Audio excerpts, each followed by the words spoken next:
able to poop for months.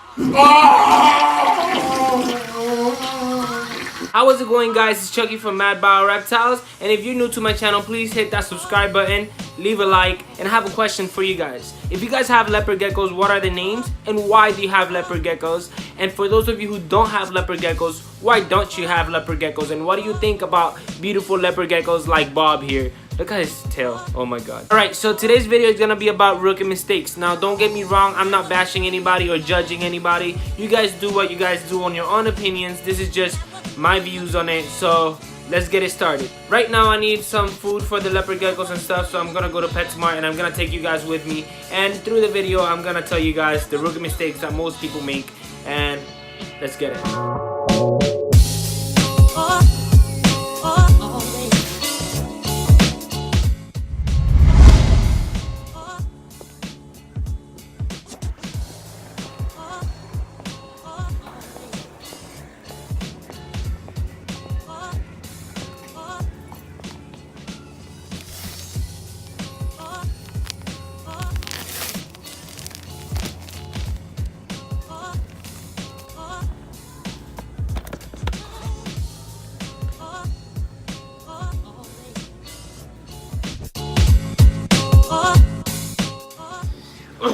And I'm back with Bob. Alright, so let's get it started to the first rookie mistake.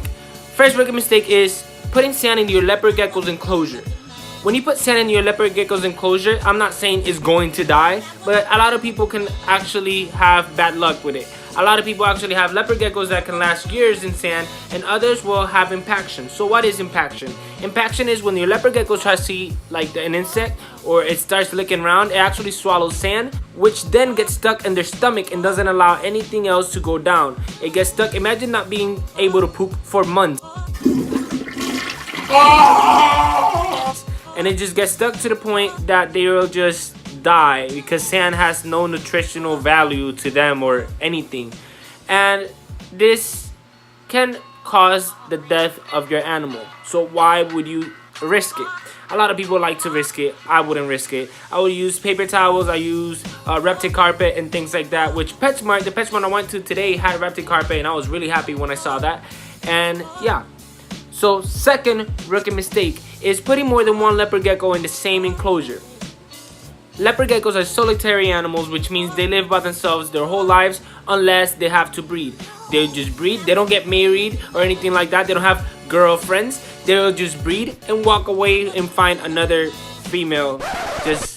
That's kind of like what a lot of humans do now that I think about it. So the male keep going on his way. If he finds another male, they will fight for territory. And yeah, you don't want that in your enclosure. They will fight and they can tear each other's tails off. They can bite their necks and they can actually kill each other, which is a no-no. Rookie mistake number 3. When it comes to heating, there's a lot of different opinions on it. So my opinion pretty much is don't put a heat pad, a heat rock, and a heat lamp all together because you're gonna make a leopard gecko barbecue. Now, leopard geckos don't really need a heat lamp because in the wild they're nocturnal. They're never out basking on the sun. They come out like on sunrise and on sunset, and they get the heat from the ground. So that's why the heat mat is there for. And also the vitamins they need from the lights, you can actually have them on the powder, which is vitamin D3. And the heat rock, well, the heat rock can actually overheat and burn the belly of your leopard geckos, which supposedly a lot of heat rocks have been fixed from that, but I wouldn't risk it still.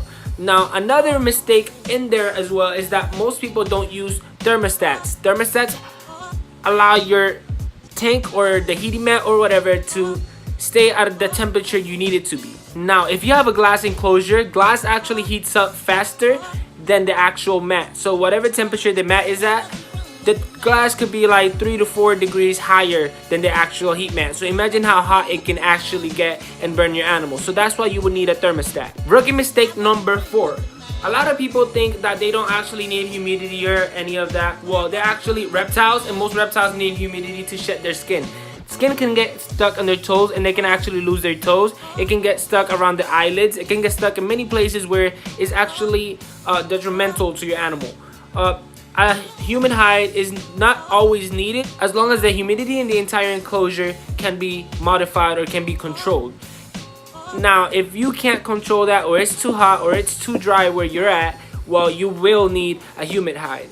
And yeah, I think I'm gonna leave it there. There's a lot more rookie mistakes that there are, but I don't want this video to be too long. I mean, I don't want it to be long at all. I want you guys to enjoy it and see how big Bob is. Another question, guys. Do you guys think he's a giant? Because to me, he's freaking huge.